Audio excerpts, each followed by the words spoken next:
Hey there, and welcome back to the channel. Today I wanted to take a look at a new book that came out called Spirit of the Shadows from Oni Press. This is written by Daniel Ziegler and drawn by Nick Cagnetti. I'm hoping I'm pronouncing the names right on that. I didn't really hear anything about this book before it came out. I kind of just saw it in the solicitations and thought it looked cool. I really liked the cover. And I also picked it up because Nick Cagnetti did a book a few years ago I liked called Pink Lemonade, also from Oni Press. So I wanted to give this book a chance. And again, it's a new year. Like to read something new. This looked like kind of a cool Kirby-esque sort of spooky looking book. I could see this kind of coming out around Halloween time, that kind of thing. But we're getting it at the beginning of the year now in 2026. I do like the little kind of coffin shape around the number 1 there on the cover. I feel like that's kind of fitting. So yeah, didn't really hear anything about this book. I didn't see any ads for it online or anything like that, or anybody talking about it in the press. Just kind of going by the description and the solicitation and the cover. And I got it in the other day and I really enjoyed it. So I thought I'd take a look at it here on the channel. So yeah, right off the bat too, we've got this great intro page here. I really like the design and the layout of this page. We got, again, sort of like the black and orange, sort of Halloween, retro-looking colors here. And we've got a breakdown of, the credits for the book and then all the different variant covers. Because, of course, you can't do a book without having 100 covers now on it. But again, I'm not going to fault the creators or Oni Press for that. There are books that are way more egregious with that anymore. And it almost seems like something you have to sell books now. But we start off here with this intro. It's sort of seems like a dream sequence where we have this guy walking up to a woman named Katrina, and we find out his name's Eric, and apparently they're in love, but then the ground collapses beneath them, and this demon-looking character grabs Eric and pulls him down to, I don't know, is this hell? Is this limbo? Like some kind of purgatory, another dimension. We're not really sure. But we see these kind of wraps forming around Eric here. And, we've got the Spirit of the Shadows character here from the cover. So, apparently this is our main character here. We find out that Eric's name is Eric LaRue, but he doesn't seem to remember anything. And the demon character here says he is the clerical, and he's welcoming Eric to the spirit realm. So apparently Eric has died, but he doesn't really remember it. And he asks the clerical character why he's dressed like this, and he's like, you don't remember that either. And he tells Eric that you're dressed the way you were when you died. So we're not sure if Eric was at a costume party or what the deal is here. Again, this isn't like a typical superhero book, so this is all kind of new. It's a new world here, so we really have to just kind of read along to figure out what's going on here in the story. And here the clerical tells Eric that everything he needs to know is in this book, and it's the only copy, and he has to keep it safe, and it's essential for judgment. And so he has to read the book to sort of remember his life that he's forgotten. Then we cut to Meanwhile in the Land of the Living, and we see an old man here, and it looks like he's burying Eric's body. Again, in the costume we see him in the spirit realm, and he's not in a coffin or anything. He's just burying him, but it's in a grave that is marked Eric LaRue. So has he dug up Eric and he's reburying him? We're not really sure what's going on here. And then we see the man kind of walking away, and there's a wanted poster for a Dr. Hyde Perkins, and he's wanted for malpractice. But again, we see this old man kind of lamenting what's happened to Eric and something that they've done here. Then we have the man going to Crescent Manor, we see here on the sign. And there's a sign outside that says, Beware the Spirit of the Shadows. So apparently that ties into the title somehow. Again, setting up a lot of mystery here. Again, something different. Again, I really like this art style of Cagnetti's. I really liked what he did on Pink Lemonade. So I'm really interested to see where this book goes. And we get this neat kind of effect here too, where Eric sits down with the book and he starts reading it, and like the pages start to light up here. And we get this nice effect here of pages kind of flipping and kind of fading into the story. So, again, a really nice technique. I don't know that I've seen that done before.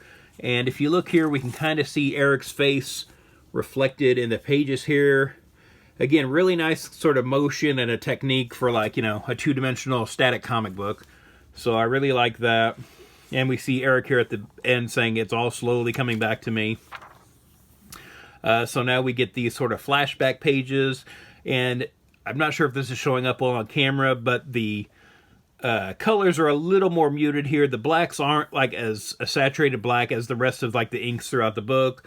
And, you know, we're playing with the color a little bit here to kind of give sort of like a hazier sort of look to the flashback sequence here. And so we see this party put on by the mayor in town, and Eric is here performing, playing the violin at the party, and runs into the mayor's daughter. This is Katrina that we saw at the beginning of the story, and this is kind of how they met and fell in love here. And here at the end of the sequence, we see the pages being ripped up here by something. And as we turn the page here, we see this sort of crazy demon dog creature starts eating at the pages. And Eric is, you know, freaking out, says he needs that. Again, the creature is kind of destroying the book here. The pages go flying. As Eric tries to hurry up and collect them, again, he needs this book to kind of piece his life together.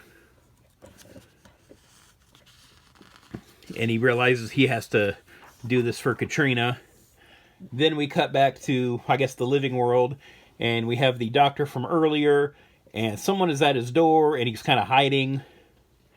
And this old woman comes in with a black rabbit. And the woman says, like, she's woozy. And so the doctor goes to get her something to eat. And she says, thank you. But then on the last panel here of the page, she's telling the rabbit, patience. We have him right where we want him. So again, apparently have some other sinister motivations from this stranger that's shown up to his house.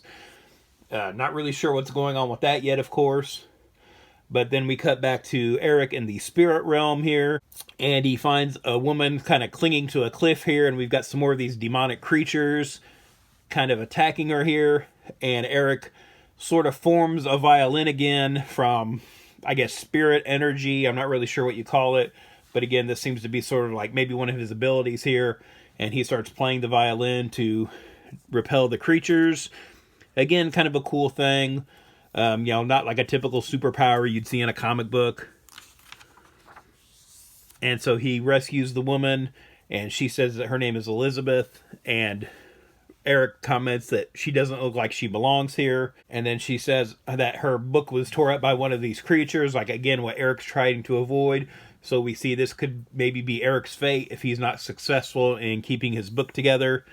And she's saying the longer you're there, the less human you become. And she shows him her hand here, and it's this sort of monster claw-looking hand kind of thing. So apparently, again, something that might happen to Eric if he's here too long and doesn't succeed in remembering his life.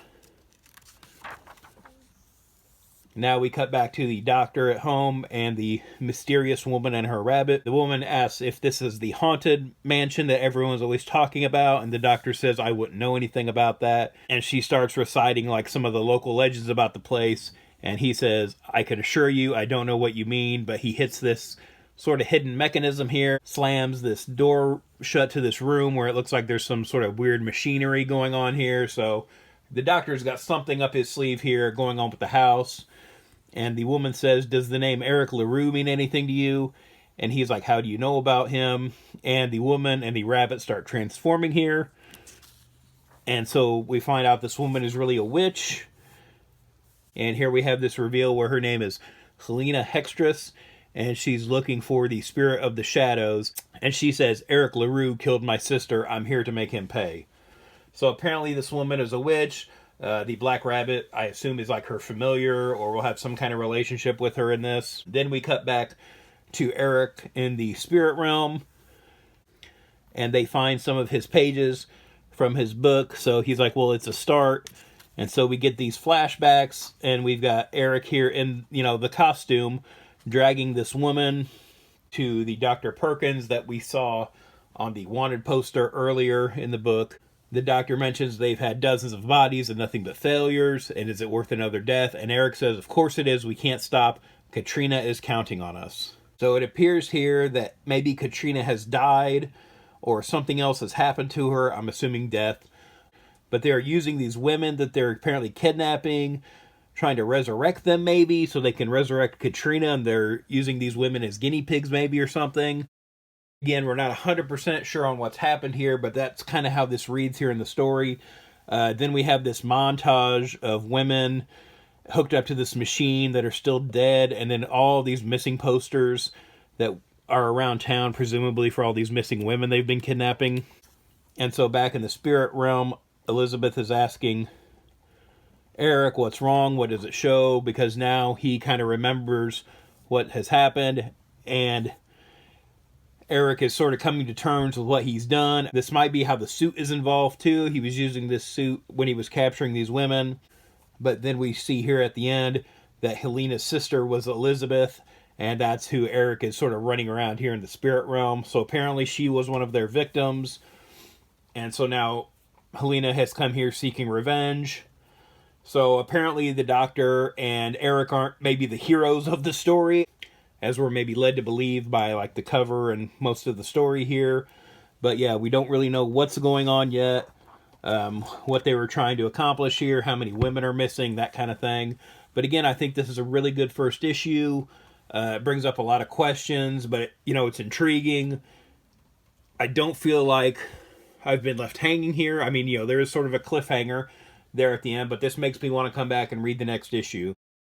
So yeah, I'm really interested in this. I'm going to keep getting this book. I really like this first issue. I want to see where this story goes. We've already got some kind of fun twists here in this first issue. Again, like if you like sort of supernatural or, maybe sort of horror books. But again, this really feels like almost like a retro Jack Kirby, sci-fi, supernatural, gothic romance sort of thing. So I know that's a lot of descriptors to throw in there, but I feel like that's kind of the best way to sum up this book. I'm really intrigued to see where this goes. I am kind of surprised they didn't drop this around Halloween, just because I feel like maybe it would have sold better then. But surely they'll have a trade out by this Halloween anyway. But yeah, if you like those sort of stories, I would definitely recommend picking this book up. If I had to grade this, I'd give it a near mint. I mean, I really can't think of any way to improve this. And again, I think it sets up some really cool threads for the series. I really want to see where this is going. I want to read the next issue. I kind of wish it was out already just so I could jump into it. But yeah, I mean, I feel like that's what a first issue is supposed to do, and this one does a great job of that. So this book just came out a couple weeks ago. It should still be available at your local comic shop, or I'm sure you can order it online at different places. But yeah, definitely check this book out. I highly recommend this book. I really like it. Definitely want to see where it goes. Hopefully they don't drop the ball in later issues. But yeah, have you read this? I know it's been on the shelf for a couple weeks now, so I'm sure other people have read this. There's probably other reviews online for it and that kind of thing. But let me know what you thought if you read it, or if this sounds like something interesting to you, or if there's maybe a book that you think works as a good companion piece to this, something else that readers like this might like, because this is a pretty out there book. I can't think of a lot of comics out there, that are like this. So let me know in the comments below what you think, and thanks for watching. If you'd like to follow me on social media, I'm on Twitter/X at Detective651, also on Instagram at Detective651. Be sure to check out my t-shirt store at tpublic.com/user/Detective651. I've got a lot of nerdy designs on there, and there's sales all the time, so check it out frequently.